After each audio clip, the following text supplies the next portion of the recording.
Alors, Maxime, explique-nous, c'est quoi la récompense client? Alors, ben, il y a évidemment la définition simple qu'on connaît tous, qui est le fait de récompenser une action par la plupart du temps un produit, un service, une contrepartie au sens large. Ce qu'il faut, je pense, garder bien en tête, c'est avant tout un levier émotionnel pour engager le client, montrer qu'on pense à lui, lui rappeler qu'on est là, parce que longtemps, la récompense a été associée à un geste transactionnel, à un levier commercial. Aujourd'hui, je pense on est dans une dynamique, dans une énergie qui est un peu différente vis-à-vis des clients. Ils en ont un peu marre de se faire solliciter simplement par de l'ADS ou de la récompense vraiment commerciale. Et donc, les gros enjeux, c'est de créer du lien, de créer de l'émotion. Donc ça, c'est la première chose, je trouve, importante. Après, ce qui est important aussi, c'est de se dire à quel moment c'est utile de récompenser son client. Parce qu'il ne faut pas non plus l'assommer de communication, de sollicitations. Et donc, il y a une question de timing qui est importante de savoir dans le cycle de vie de mon client, à quel moment je dois faire appel à une récompense et pourquoi. Ça, on le verra juste après. Et après, peut-être aussi se dire comment faire en sorte d'engager le client dans le temps, donc de ne pas considérer la récompense comme une fin en soi, mais plus comme une étape vers autre chose. Et là, on rentre dans des programmes un peu de gamification où le client va se projeter en fait et se dire ok, bah, j'ai une récompense à la clé si je passe par telle et telle étape, un peu comme dans un jeu vidéo. Enfin, vraiment, le terme de gamification n'est pas choisi pour rien. Et là, la fidélisation prend tout son sens puisque le client s'engage dans la durée et on peut compter sur lui et espérer avoir de la récurrence auprès de ce client. À quel moment de la vie du client il faut lui envoyer un truc plus gamifié, tu vois, créer du relationnel? Est-ce que c'est au moment de l'onboarding? Est-ce que c'est au moment où il va churner, mais tu vois, on va l'acheter? Est-ce que c'est au moment où il a fini son onboarding, où on va lui envoyer tu Mmh. vois, limite une coupe? Concrètement, c'est quoi dans un univers software plus? Yes. Bah, c'est vrai que l'onboarding, c'est l'effet waouh. Donc là, tu peux pas louper ta première impression. Il faut avoir quelque chose qui souhaite la bienvenue, qui récompense le fait qu'il est passé par un parcours déjà de cycle de vente. Et donc, il a abouti à une signature. Donc ça se récompense. Au-delà même de lui mettre à disposition ton produit. Et après, tu as plusieurs touchpoints qui peuvent aussi faire l'objet d'une récompense ou en tout cas de l'attribution de points. Par exemple, il va répondre à ton NPS alors que ça fait 4 fois que tu envoies le questionnaire et on sait à quel point c'est compliqué de récolter 100% de réponses. Donc ça, voilà, si tu as répondu à mon NPS, tu peux gagner un certain nombre de points. Tu as été plus ou moins actif sur l'app sur ces derniers mois et au bout d'un moment, bah, ça se récompense aussi. Le fait de coopter des utilisateurs sur la plateforme, ça, il y a pas mal de business qui sont au nombre de users. Donc, le client, ça peut être aussi ton champion qui va aller convaincre d'autres gens d'utiliser ton service. Ça peut être aussi carrément du referral sur des clients externes, donc te rapporter du nouveau business. Le referral, ça se récompense. Ça se récompense avec traditionnellement des codes de réduction ou des remises, mais justement, c'est là qu'il faut aller plus loin et proposer de l'émotionnel. Ça peut se récompenser aussi sur de l'avis client, de l'avis Google, de l'avis Trustpilot. Enfin, en fait, tu as énormément de touchpoints si tu mappes un peu le cycle de vie de ton client, et ça, tu connais bien le sujet. Euh, à chaque fois, tu peux imaginer de dire bah, ça vaut 10 points, ça vaut 50 points, ça vaut 100 points. Et Oui, il faut pas le polluer, quoi. Ça sert à rien de lui envoyer un cadeau tous les mois. exactement. Et Ok. le gros enjeu, je pense, aujourd'hui, et on en parlera aussi dans la question sur le contexte actuel, mais c'est de se dire, c'est au client en fait de choisir s'il veut une récompense ou pas. Par contre, toi, tu lui donnes les clés de pouvoir dire ok, bah là, j'ai envie d'avoir une récompense par rapport à tout ce que j'ai fait.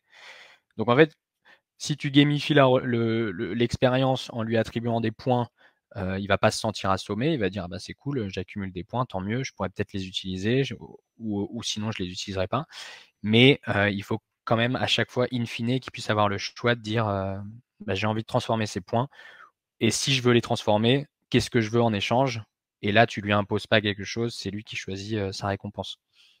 Quel ROI tu peux tirer d'une récompense client? Donc, toi, en tant qu'entreprise, pourquoi tu vas payer de l'argent pour proposer un truc qui finalement n'est pas, qui est difficilement mesurable a priori? Mm. En fait, ce qui est intéressant quand même avec la récompense, c'est que normalement, c'est quelque chose qui arrive a posteriori d'une action entreprise par ton client. Donc déjà, tu es quasiment certain au moment d'offrir ta récompense que le client a entrepris les actions que tu attendais de lui. Donc c'est incitatif entre guillemets. Alors faut pas que ça paraisse un peu la carotte, quoi, mais normalement une récompense est le résultat d'une action. Donc de fait, tu as un ROI déjà théorique, puisque tu as engagé ton client pour atteindre cette récompense. Et après, en fonction de ce que tu attends de lui, tu vas investir plus ou moins dans la récompense à laquelle il pourra prétendre.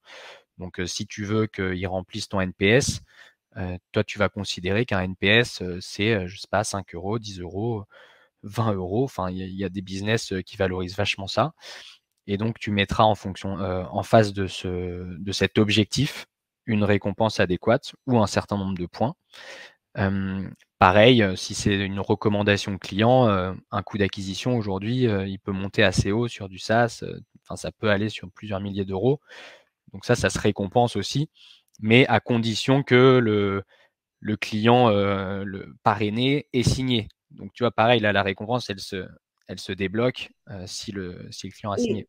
Et d'ailleurs, je suis intéressée sur le sondage. Il y a deux personnes qui ont répondu que le marketing était en charge de la stratégie des récompenses clients et une personne a répondu que c'était les sales.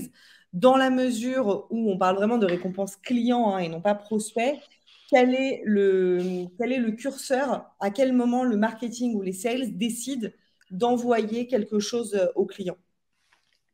Alors ça, c'est hyper pertinent parce que enfin, nous, on a pas mal de cas d'usage différents. Enfin, on observe pas mal de cas d'usage différents chez nos clients, à savoir que, bien sûr, le client vient du marketing avant d'être client. Donc là, il y a des leviers de reward que tu peux mettre en place dans le cadre de programmes de prospection. Par contre, c'est vrai qu'une fois que le client est onboardé, ton programme de reward, il va plutôt être géré par les équipes customer. Mais peut-être que les personnes qui ont répondu ça dans le sondage pensent aussi au fait que souvent le marketing met en place les outils nécessaires pour automatiser certaines choses quand ça concerne aussi la partie market et sales. Et donc finalement, si tout le monde utilise le même outil, c'est peut-être le market qui l'a configuré au préalable et ensuite les équipes customer consomment l'outil qui aura été préconfiguré, quoi. Sur cette partie, éviter que le client aille chez la concurrence, à quel moment on va se dire, hey, il y a moyen de mettre ça en place? Bah, alors, si les clients le font d'eux-mêmes, tant mieux. Enfin, c'est vrai que c'est bien. Ça arrive quand même pas tout le temps. Donc, en fait, si tu marketes bien ton programme de récompense et que tu le gamifies bien, normalement, tu devrais avoir plus de clients qui participent à tes sollicitations que la norme spontanée, on va dire. Donc quand même, ça te permet d'avoir plus de retours et créer plus de contenu avec tes clients. Et ça rejoint un peu ce qu'on disait en intro, c'est que le fait de faire une action pour une entreprise en tant que client, ça m'engage d'une certaine manière et je crée une relation, une émotion qui est un peu différente. Et à partir du moment où j'ai fait un testimonial pour Agorapulse, je suis moins susceptible quand même 2 jours plus tard d'aller voir le concurrent et tu vois, de complètement switcher d'outils. Donc en fait, c'est plus un levier, et ça d'ailleurs, c'est intéressant aussi à observer, enfin pour ceux qui nous écoutent, d'aller regarder ce que font vos concurrents et de se dire, ok, bah, c'est vrai qu'une fois qu'ils ont commencé à travailler avec un de mes prospects, ils ont peut-être mis en place des moyens pour un peu loquer les clients. Et du coup, moi, c'est beaucoup plus dur pour moi d'aller récupérer ce client parce que il est engagé auprès d'une marque concurrente.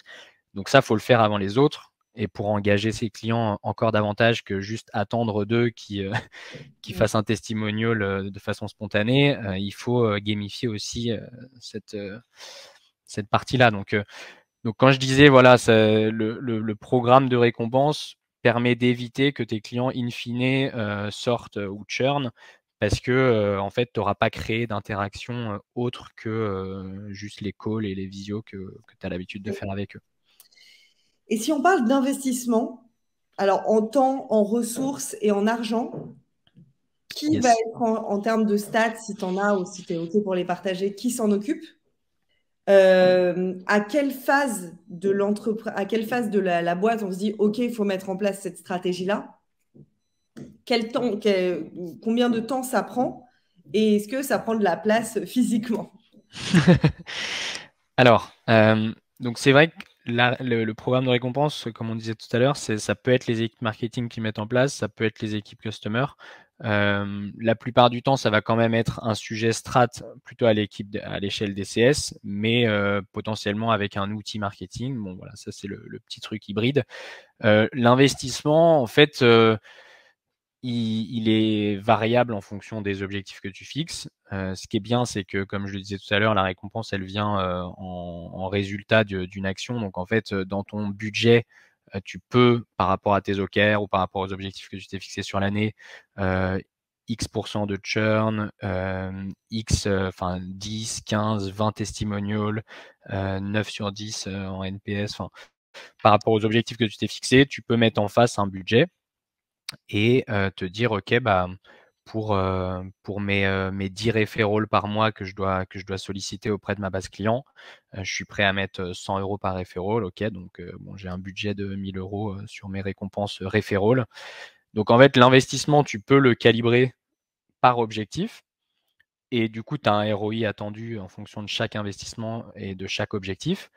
Et après, ce qu'il ne faut pas négliger, comme tu disais, c'est le temps passé, puisque automatiser le reward une fois que l'action est effectuée, ça peut être en fait le revers de la médaille, quoi. Ah ben, en fait, ça me prend la moitié de ma journée toutes les semaines pour envoyer le bon produit à la bonne personne ou le bon mail parce que nanana. Et parce que j'ai pas bien traqué les bons champs de data sur mon CRM ou autre. Donc là, c'est là que des outils externalisés peuvent être pertinents. Parce que on a parlé de récompense, mais c'est vrai qu'on n'a pas forcément dit ce que peut être une récompense. Donc ça peut être un produit physique, ça peut être une expérience digitale, ça peut être une remise sur ta marque ou sur ton catalogue de services, ça peut être une expérience physique, pas forcément digitale, un resto, un parc d'attractions, que sais-je.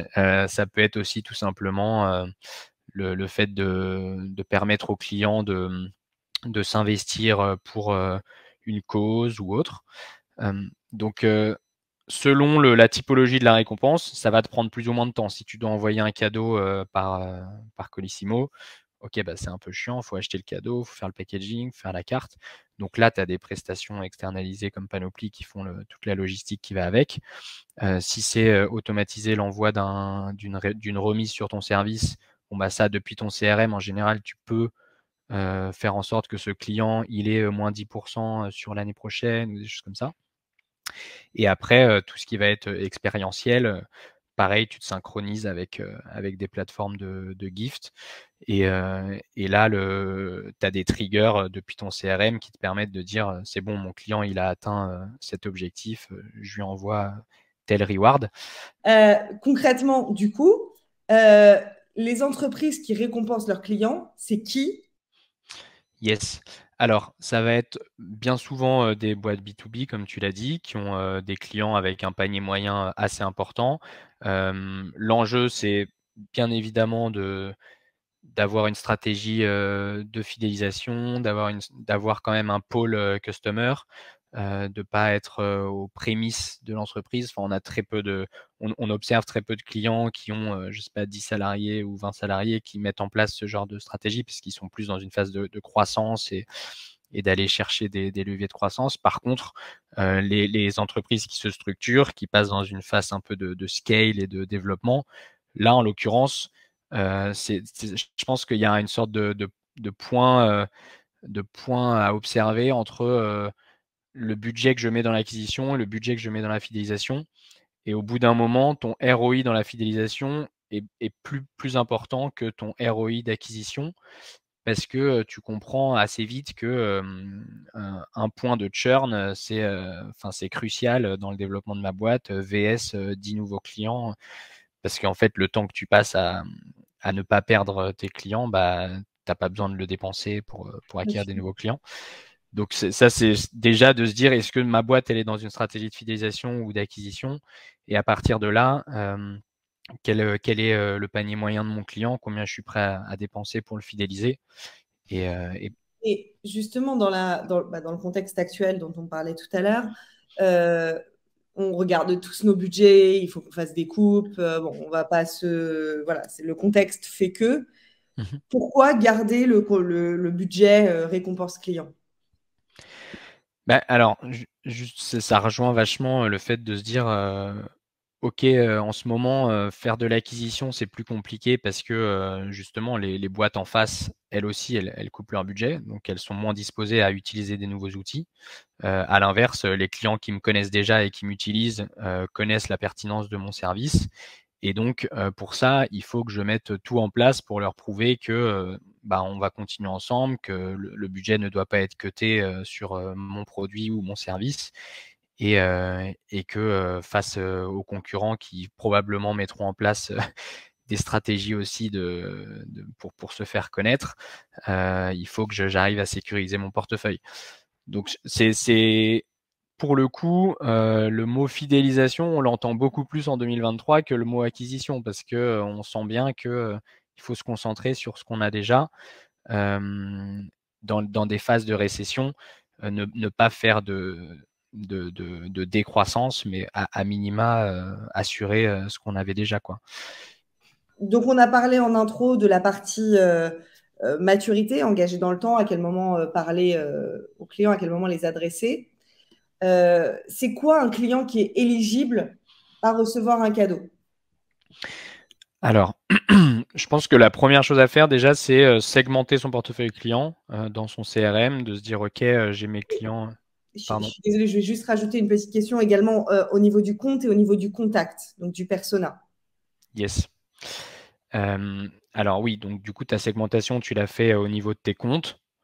Et après, pour les comptes qui sont pertinents ou en tout cas que tu as catégorisé, je ne sais pas, or ou des clients que tu as absolument envie de garder, que tu as envie d'engager et qui rentrent dans ton scope. Ensuite, là, tu peux dire, est-ce que je récompense la fidélité de mon champion? Est-ce que je récompense mon décideur? Est-ce que c'est un cadeau est-ce que c'est une récompense qui concernera uniquement la personne en tant que telle ou est-ce que c'est une récompense qui concernera le compte? Parce qu'en fait, tu peux très bien dire, OK, bah, je vous offre X crédits sur ma plateforme ou une remise de 30% sur votre prochain abonnement, des choses comme ça. Donc là, ça concerne le compte. Si tu offres un abonnement à Petit Bambou à ton champion, bah là, oui, ça le concerne lui. Donc, il y a une stratégie à trouver aussi sur qu'est-ce qui est le plus pertinent par rapport à la relation que vous avez avec ces personnes-là. Parce que, mine de rien, dans les relations commerciales, il y a aussi beaucoup d'intuitu personnel. Donc, forcément, si tu sécurises un peu cette relation humaine, derrière, tu as plus de chances que le compte renouvelle. Et attends, et si on parle des chiffres, parce que tu vois, là, on dit, on parle des options qu'on a à disposition, mais qu'est-ce qui se fait en fait dans les entreprises? Alors, bah, ce qui se fait, tu as des entreprises SaaS donc, qui ont par exemple leur top 100 clients. Là, elles vont investir plus ou moins le même montant sur le top 100. Tu as des entreprises plutôt communautaires qui ont, je sais pas, 50 000 adhérents. Enfin, tu vois, je pense à Malte, par exemple, avec qui on travaille de temps en temps. Bah là, ils vont aller targeter leurs utilisateurs les plus actifs. Donc, ça peut être 2000, 3000, 4000 personnes. Et donc là, forcément, tes budgets sont plus restreints par personne, mais tu fais quand même une grosse opération. Tu as tous les business sur, tu vois, sur de l'engagement dans des réseaux physiques, les salles de sport, les cinémas, comment j'engage mes clients là-dessus. Bon, ça, c'est un peu plus du B2C, donc ça concerne peut-être moins les auditeurs, mais ou même, tu vois, des plateformes un peu marketplace qui peuvent être aussi perçues comme du B2B2C. Là, en l'occurrence, à chaque fois, en fait, tu vas targeter ton top 10%, tu vois, plus ou moins, et de se dire, bah, eux, je veux leur offrir une expérience qui est premium.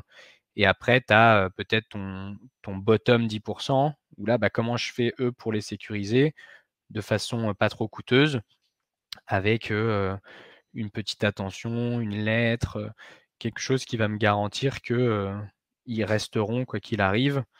Et mine de rien, parfois, ça peut représenter quand même un revenu non négligeable. Donc en fait, tout part un peu de cette segmentation. Et par rapport à cette segmentation, après, tu as plusieurs critères d'éligibilité pour entre guillemets, collecter des points pour espérer avoir des récompenses.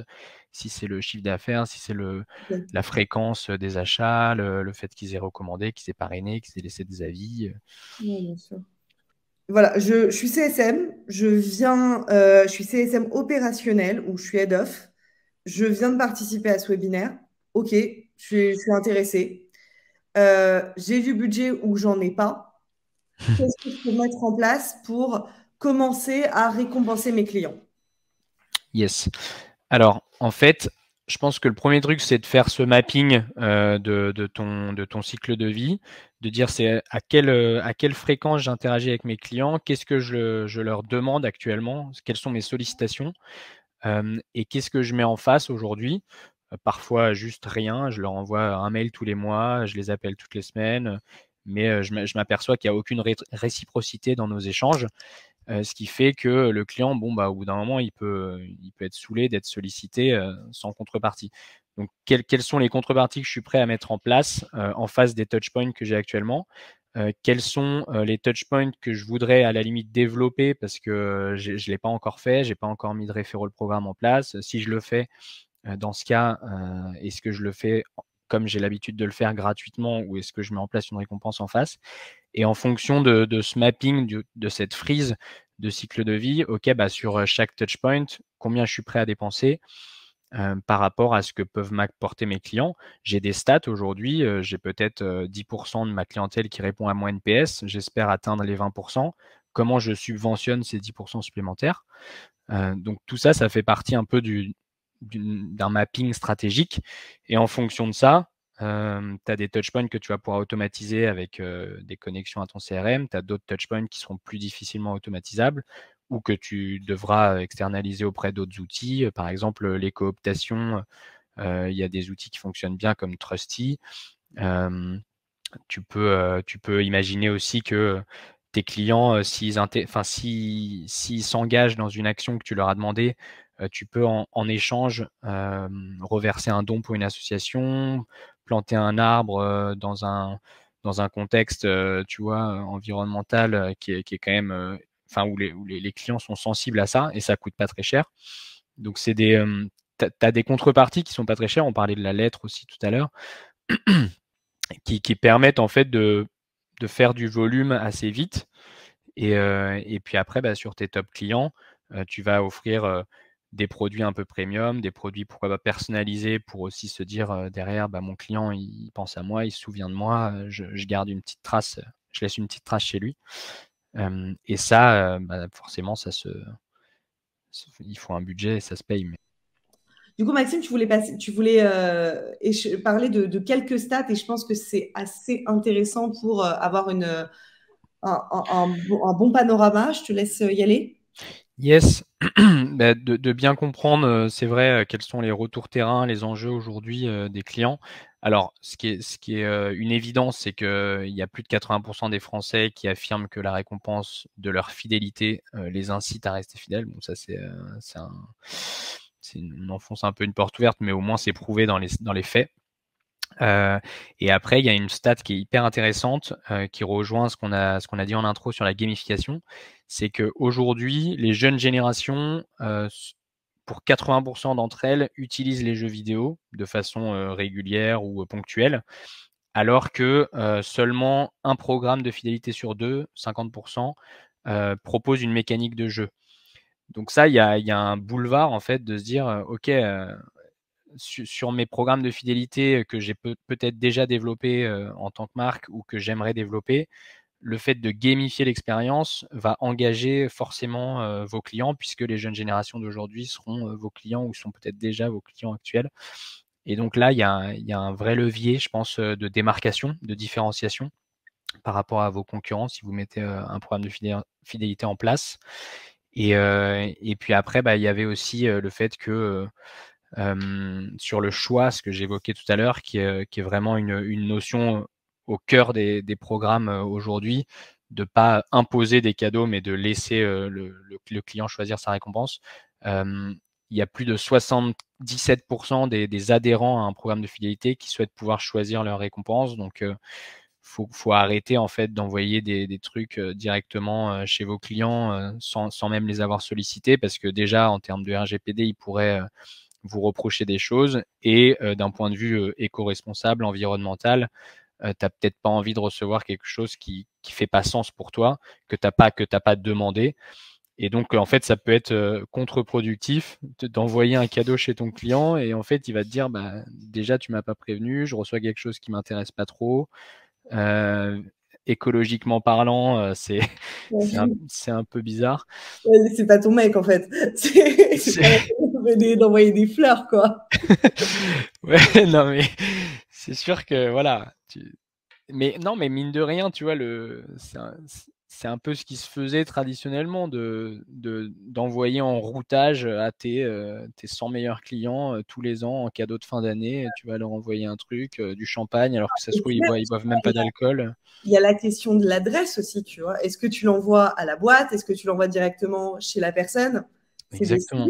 C'est des sujets qui peuvent être très RGPD. C'est ultra touchy. C'est pour ça que les expériences qui existent maintenant et que nous, on essaye de créer, c'est comment laisser le choix déjà au destinataire, et lui laisser le choix aussi de son adresse, tout simplement. Et en fait, en faisant ça, il consent en cochant à la bonne case, etc. On va passer aux questions. Alors, je vois qu'il y a une question de Quentin qui a eu beaucoup de votes. Vous parliez des. Du coup, Maxime, je vais m'en occuper, sauf si tu l'as déjà mis. Non, Ouais, je je vais suis en train de le mettre, copier-coller. ok, vas-y. Dans le chat. Vous parliez de lassitude des sollicitations et du parcours opérationnel pour obtenir ces rewards. D'un point de vue temporel, combien de fois par an et à quelle fréquence est-il pertinent d'utiliser cette strate? Alors oui, c'est vrai que en fait, je pense qu'il y a un peu des temps clés, forcément, au moment du renouvellement d'un contrat ou de la signature d'un contrat. Donc ça, on peut pas trop y échapper. J'ai pas réussi à poster les stats parce que j'avais trop de caractères. Donc il y a des moments clés à ne pas louper. Et après, je pense que justement, le fait de transformer la sollicitation, enfin ce qu'on appelait avant les cadeaux clients, en point de fidélité, permet de diluer cette sollicitation, de lui dire: «OK, par rapport à toutes les actions que tu vas entreprendre dans ta customer journée sur mon service, sur 1 an de contrat ou de partenariat, voilà tous les points que tu vas pouvoir débloquer.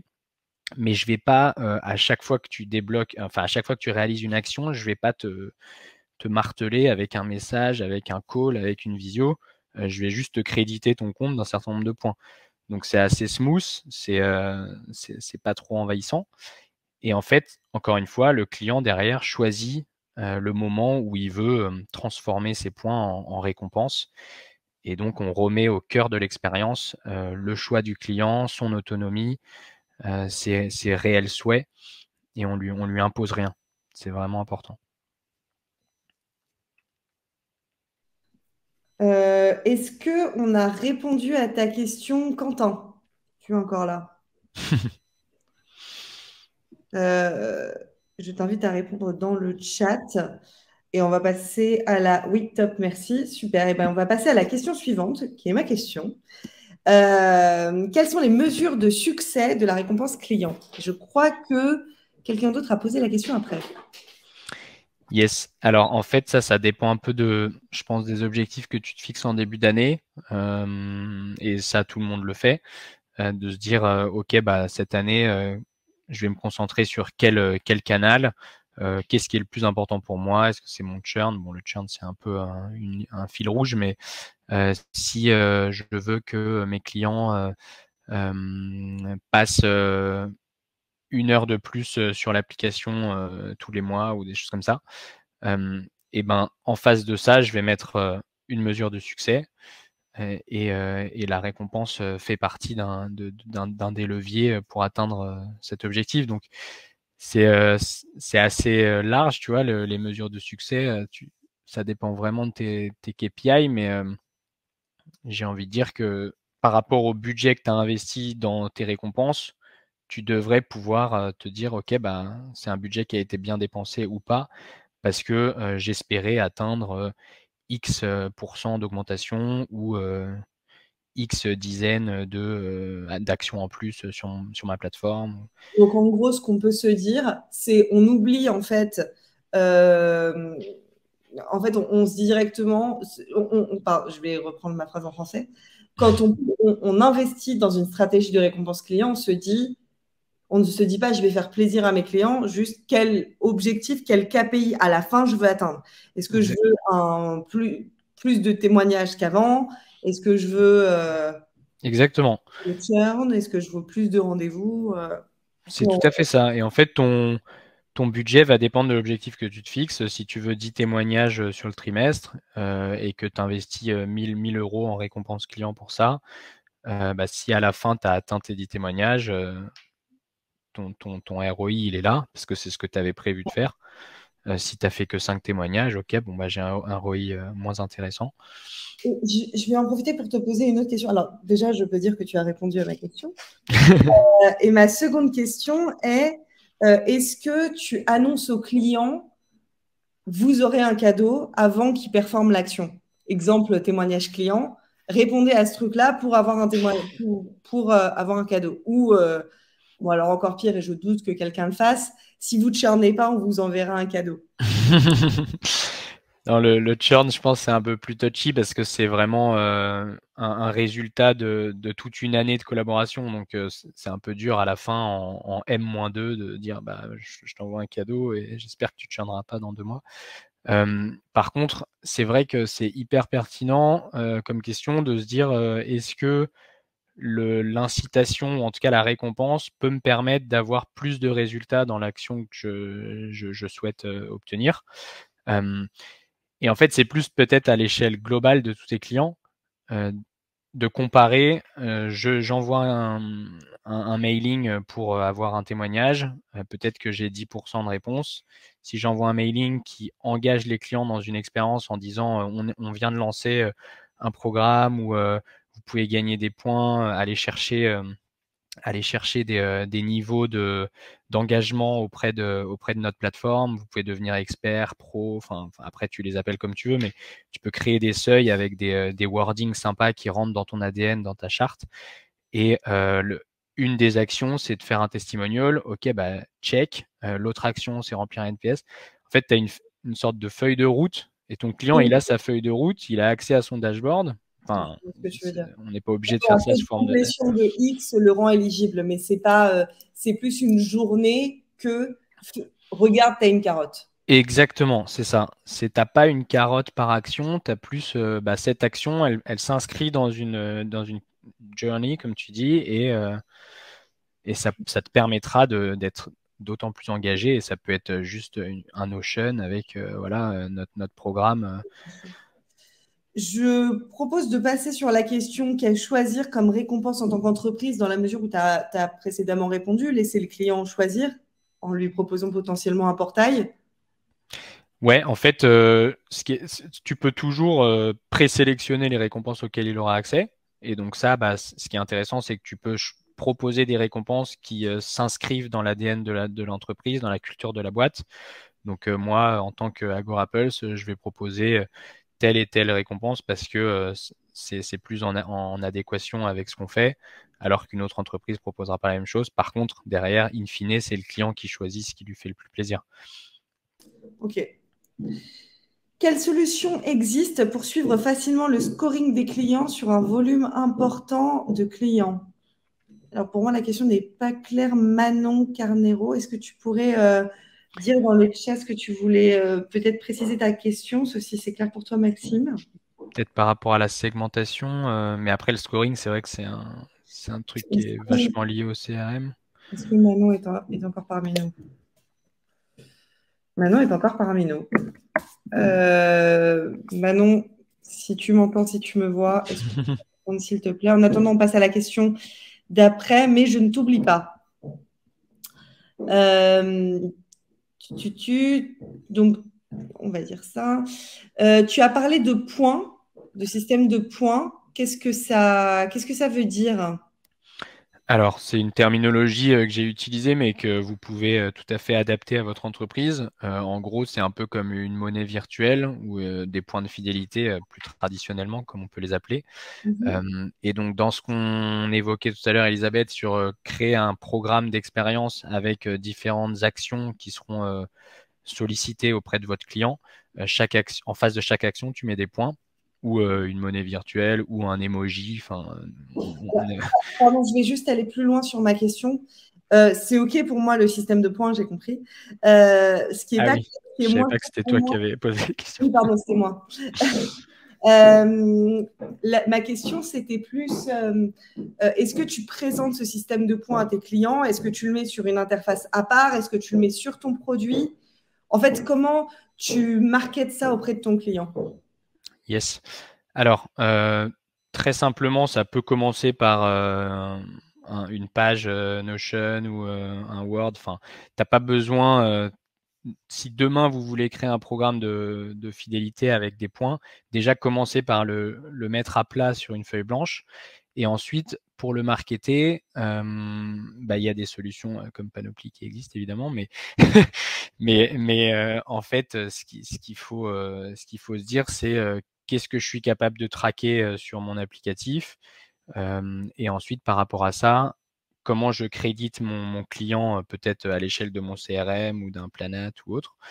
Et une fois que ces crédits arrivent à remonter à l'échelle de mon client, je mets en place des triggers qui font que s'il atteint tel ou tel seuil, il reçoit une campagne de mailing ou voilà, il peut accéder à telle ou telle récompense. En fait, tu peux genre faire un truc très artisanal à la mano au début, ne serait-ce que pour tester l'appétence de tes clients à participer à un programme un peu de récompense. Et après, l'industrialiser avec de l'automatisation. Ouais, bien sûr. Et en plus, je suis en train de me dire, tu vois, tu peux facilement, avec un compte Zapier gratuit, un Excel, plus ton CRM, faire un système d'agrégation en disant à partir du moment où mon client atteint au minimum X points, donc il est déjà éligible à un petit cadeau, Ouais. je lui envoie automatiquement un email sur Gmail. Ça, c'est un truc que peuvent mettre en place les opérationnels ou les head-off. C'est un truc qui est assez simple à mettre en place, ou tu lui envoies directement une page Notion qui a l'avantage, la page Notion, de pouvoir être présentée comme une page externe, Oui. en disant X point égale ça, X point égale ça. Effectivement, ça peut être un bon moyen. Oui, et ça peut être un peu marketé sympa avec ton univers de marque. Bien sûr. Mm. Trop bien. Du coup, je vous propose de passer à la dernière question avant de finaliser ce webinaire. Pour jouer sur cette émotion, les récompenses doivent-elles j'ai du mal aujourd'hui, doivent-elles rester liées au cœur d'activité de notre entreprise ou est-il préférable de jouer sur toute autre chose, valeurs écologiques, etc. Tu as un peu répondu, Maxime, si on peut aller un peu plus loin sur le sujet. Ben, non, mais c'est vrai que c'est super intéressant. En fait, traditionnellement, on avait tendance à offrir des récompenses qui étaient liées à notre produit ou à notre service. Aujourd'hui, on élargit un peu le spectre en proposant des expériences, du digital, des partenariats avec d'autres prestataires qu'on aime bien. Donc, ça peut être aussi l'occasion de faire de l'échange de visibilité, de l'échange de leads avec d'autres gens. Quelqu'un qui fait des cours de cuisine que j'aime bien, voilà, je vais offrir ça pour des naissances. Enfin, non, peut-être pas parce que c'est plus pour de l'interne, mais en fait, à chaque fois, tu peux proposer quelque chose qui rentre en adéquation avec ce que tu fais et encore plus avec les valeurs environnementales du moment, à savoir, ok, plutôt que d'offrir un produit physique, je vais offrir un don pour soutenir telle ou telle cause. Trop bien. Eh ben écoute, merci Maxime. Merci à toi, c'était cool. Merci à tous d'avoir participé à ce webinaire avec nous. Je vous souhaite bon appétit en 10 minutes si vous reprenez à 14 heures. Merci beaucoup Maxime. De notre côté, n'hésitez pas à nous rejoindre le 24 mai pour un webinaire sur la stratégie de prévention du churn. Et puis, le webinaire sera très rapidement disponible sur la chaîne YouTube Planète Customer Success. Oh yeah.